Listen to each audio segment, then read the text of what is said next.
புது கலர்ஸ் புது ஃபேஷனோட தி சென்னை சில்க்ஸ்ல இந்த பொங்கலை ஓஹோன்னு கொண்டாடுங்க. தி சென்னை சில்க்ஸ், ஸ்ரீநகர், வேளச்சேரி, குரோம்பேட் மற்றும் திருவள்ளூர். கடலூர் மாநகராட்சியின் மாதாந்திர கூட்டத்தில் கவுன்சிலர்கள் போர்க்கொடி தூக்கி மேயரிடமும் ஆணையரிடமும் வாக்குவாதம் செய்த சம்பவம் அரங்கேறியது. இதுகுறித்தான மேலும் விவரங்களை கொடுப்பதற்காக செய்தியாளர் பாரிவள்ளல் இணைப்பில் இருக்கிறார். பேசலாம். பாரிவள்ளல், விவரங்கள்.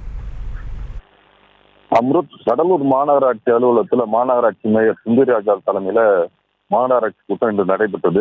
இந்த கூட்டத்துல பாத்தீங்கன்னா ஆளுங்கட்சியை சேர்ந்த மாமன்ற உறுப்பினர் 2 பிரிவுகளாக பிரிந்து ஒரு பிரிவினர் ஆணையரிடம் ஒரு பிரிவினர் மேயரிடமும் கடும் வாக்குவாதத்தில் ஈடுபட்டாங்க. அதாவது மாநகராட்சி உட்பட்ட அனைத்து வார்டுகளிலும் அடிப்படை பிரச்சனைகளை சரிவர தீர்க்கவில்லை என்று கூறி அவர்கள் வாக்குவாதத்தில் ஈடுபடுறாங்க. குறிப்பா நம் மாநகராட்சியை பொறுத்தவரையும் சரியான ஊழியர்கள் இல்லாதனால அடிப்படை வசதிகளை செய்வதற்கு காலதாமதம் ஆவதாகவும் மேயரிடம் பல முறை தெரிவித்து மேயர் அவங்க என்ன சொல்றாங்கன்னா, மாநகராட்சியை பொறுத்த வரைக்கும் இன்ஜினியர் அதிகமான பற்றாக்குறை இருக்கு, ஆட்கள் சரிவர இல்லாதனால எங்களால பணிகளை செய்ய முடியல.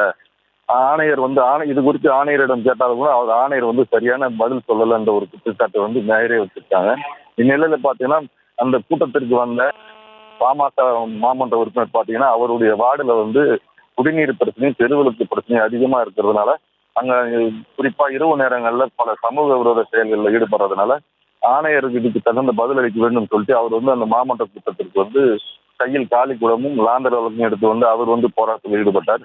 இது மட்டும் இல்லாம இப்ப பாஜக மாமன்ற உறுப்பினர் பாத்தீங்கன்னா தற்சமயம் அவர் மேயர் வாகனத்துக்கு முன்பு படுத்துக் கொண்டு தனது வார்டு இரட்டிப்பு செய்யறாங்க, எந்த விதமான அடிப்படை வசதிகளும் செய்யாதனால இந்த மாதிரி ஒரு போராட்டத்தில் நான் ஈடுபடுறேன்னு சொல்லிட்டு அவர் ஒரு குற்றச்சாட்டு வச்சிருக்காங்க.